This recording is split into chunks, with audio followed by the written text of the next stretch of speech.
پیارے طلباء السلام علیکم۔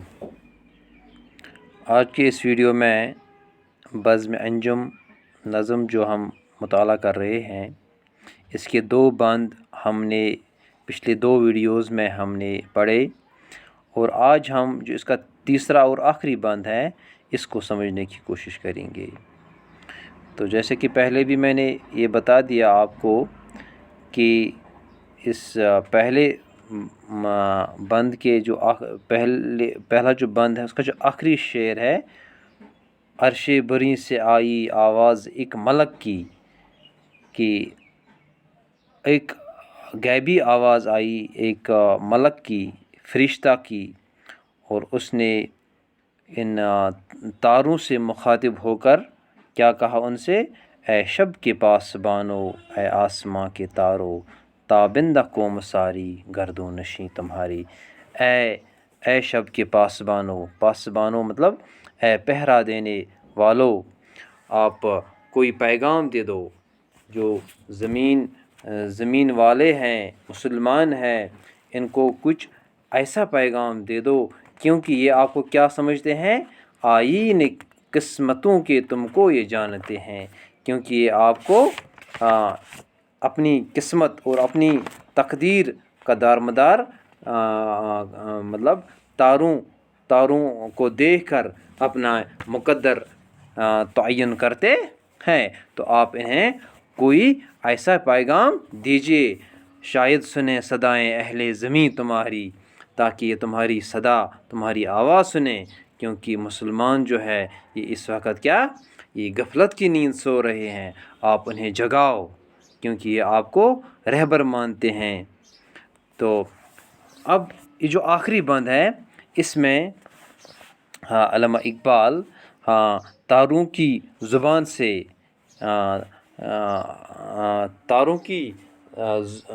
سے یہ بات، یہ پیغام مسلمانوں تک پہنچانا چاہتے ہیں۔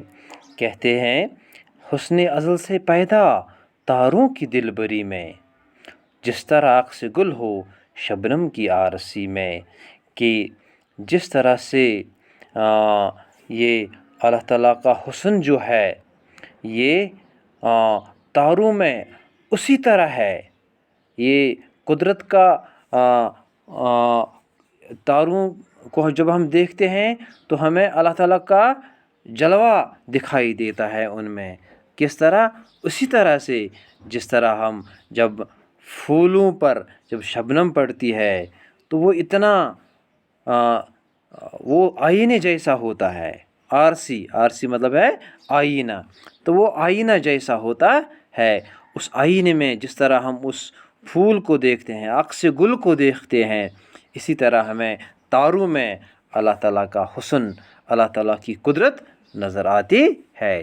تو اب کہتے ہیں آئین نو سے ڈرنا، طرز کہن پہ اڑنا، منزل یہی کٹن ہے قوموں کی زندگی میں۔ اے مسلمانوں، اے امت مسلمہ، آئین نو سے ڈرنا، طرز کہن پہ اڑنا، آپ میں یہ جو طرز عمل ہے، آپ یہ جو تبدیلی آ رہی ہے دنیا میں، آپ اس تبدیلی کو قبول نہیں کر رہے ہیں۔ آپ کا طرز عمل کیا ہے؟ طرز کہن پہ اڑنا، آپ اسی پرانے طرز کہن مطلب ہے پرانا طریقہ، آپ اسی پر اڑے ہوئے ہیں، اسی پر ڈٹے ہوئے ہیں، آپ اس تبدیلی کو قبول نہیں کر رہے ہیں۔ آپ اس تبدیلی، یہ جو آئین نو ہے، نیا زمانہ آ رہا ہے، آپ اسے ڈرتے ہیں اور انہی پرانی روایات کو اپنائے ہوئے ہیں، اور آپ اپنے آپ کو تبدیل نہیں کر رہے ہیں، پرانی روایاتوں میں ابھی بھی پھنسے ہوئے ہیں۔ کہتے ہیں منزل یہی کٹھن ہے قوموں کی زندگی میں، یہ مشکل چیز ہے قوموں کی زندگی میں، یہ بہت مشکل چیز ہوتی ہے، کیونکہ ہر زمانے میں یہ تو تبدیلی جو ہے یہ تو ایک قدرتی چیز ہے۔ اگر ہم اس تبدیلی کو قبول نہیں کریں گے تو یہ قوموں کے لیے اچھی بات نہیں ہے، اچھی علامت نہیں ہے۔ تو ہمیں کیا چاہیے؟ ہمیں چاہیے کہ ہم کیا کریں؟ ہر آن بدلتی ہوئی زندگی اور اس زندگی کے تقاضوں سے منہ موڑ کر قومیں اپنے پرانے طریقوں اور عقیدوں پر ڈٹ جاتی ہے اور اس طرح سے زندگی کی دوڑ میں پیچھے رہ کر زوال پذیر ہو جاتی ہے۔ تو ایسا نہیں ہونا چاہیے، بلکہ ہمیں یہ جو آئینی نو ہے، نیا طرز عمل ہے، اس کو اپنانا چاہیے۔ یہ کاروان ہستی مطلب ہے زندگی کا کاروان، تیز گام ایسا بہت تیز ہے، قومیں کچل گئی ہیں جس کی روادری میں، جو اس رفتار سے آگے نہیں بڑھا وہ قومیں کچل دی گئی ہے۔ جس قوم نے اس تبدیلی کو قبول نہیں کیا وہ قوم کیا ہو گئی؟ وہ کچل ڈالی گئی۔ آنکھوں سے ہیں ہماری غائب ہزاروں انجم، داخل ہیں وہ بھی لیکن اپنی برادری میں۔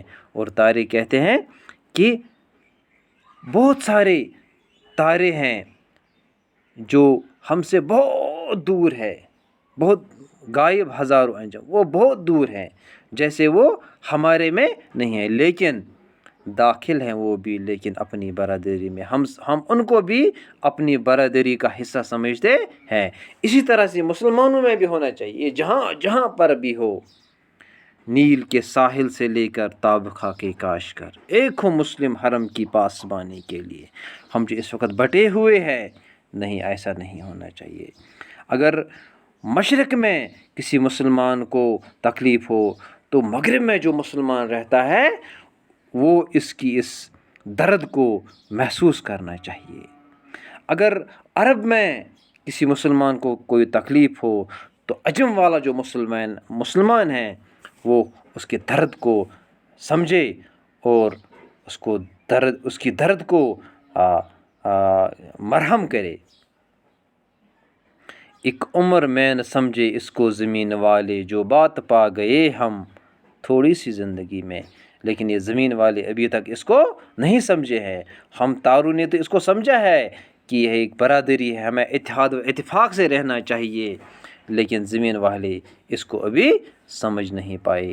تو آخری شعر میں بہت دلچسپ بات اور اہم بات یہ علامہ اقبال سمجھاتے ہیں ہمیں تاروں کی زبان سے، ہے جذب باہمی سے قائم نظام سارے۔ جذب باہمی مطلب اتحاد و اتفاق، اسی سے کیا ہے؟ قائم نظام سارے، اسی سے یہ نظام چلتا رہتا ہے جب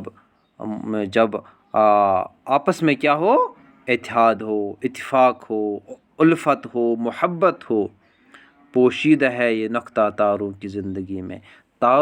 یہ جو تاروں کی مجلس ہے، تاروں کی انجم ہے، اس میں کیا ہے؟ اس میں یہی راز پوشیدہ ہے کہ یہ کیا کرتے ہیں؟ ان میں جذب باہمی ہے، اتحاد ہے، اتفاق ہے، جو ہم مسلمانوں میں نہیں ہے۔ تو اس کا جو حاصلی کلام جو میں اس کو کنکلوڈ کرنا چاہوں گا اسی بات پہ کہ دو چیزیں ہم میں ہونی چاہیے۔ ایک کہ ہمیں اتحاد و اتفاق ہونا چاہیے ایک دوسروں کے ساتھ، نہ کہ الگ الگ ہم بٹ جائیں، تقسیم در تقسیم ہو جائیں، ویسا نہیں ہونا چاہیے۔ اور دوسری چیز جو ہے، جو تبدیلی آ رہی ہے اس زمانے میں، تو اس تبدیلی کو ہر آن ہمیں اس کو قبول کرنا چاہیے، اور جو پرانے طریقے ہیں وہ ان کو چھوڑنا چاہیے اور نئے طریقوں کو اپنانا چاہیے۔ تو اسی میں قوموں کی بھلائی ہے، اسی سے ہم یہ ترقی کر سکتے ہیں۔ شکریہ، السلام علیکم۔